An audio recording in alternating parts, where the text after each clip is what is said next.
بسم اللہ والصلاۃ والسلام علی رسول اللہ۔ ایک سوال ہمارے پاس ہے کہ رکاز سے کیا مراد ہے اور خمس اس سے کیا مراد ہے؟ دیکھیں، رکاز کہتے ہیں کہ جو زمین میں دفن شدہ چیزیں ہوتی ہیں نا، ان کو رکاز کہتے ہیں۔ جیسے زمین سے بعض اوقات سونا، چاندی، تانبا، پتل ملتا ہے، تو اس کو رکاز کہتے ہیں۔ زمین سے دفن شدہ ہونے والی جو ملنے والی چیزیں ہوتی ہیں، ان کو رکاز کہتے ہیں۔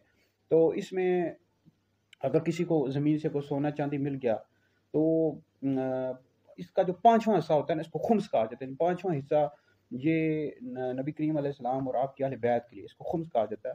اور رکاز میں خمس ہے، یہ بخاری مسلم میں حدیث موجود ہے کہ نبی کریم علیہ السلام نے فرمایا کہ رکاز میں خمس ہے، یہ متفقن علیہ حدیث ہے، ٹھیک ہے جی۔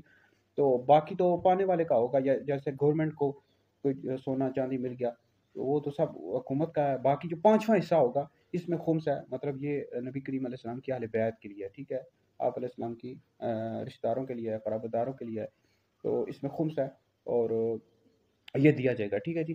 باقی یاد رکھیں جو زکوٰۃ ہے یہ سادات کو، سید حضرات کو نہیں دی جا سکتی۔ اس حوالے سے مسلم شریف میں حدیث موجود ہے کہ نبی یہ جو صدقہ ہے یہ محمد اور محمد کی آل کے لیے حلال نہیں، یعنی زکوٰۃ حلال نہیں، تو زکوٰۃ یہ سادات کو نہیں دے سکتے۔ باقی یہ جو دفینے ہوتے ہیں، دفن شدہ چیزیں ملتی ہیں، ان میں خمس ہے نہیں، یہ سادات کو، سید حضرات کو دیں گے۔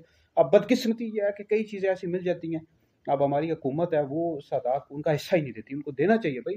نبی کریم علیہ الصلوۃ والسلام کے رشتہ داروں کو، آپ کے جو قرابت دار ہیں، سید حضرات ہوتے ہیں، اگر سونا چاندی ملتا ہے، ہیرے جواہرات ملتے ہیں، تو اس میں جو پانچواں حصہ ہوگا اس سید حضرات سادات کے لیے ہوگا، بالکل دیں گے ان کو، ٹھیک ہے جی۔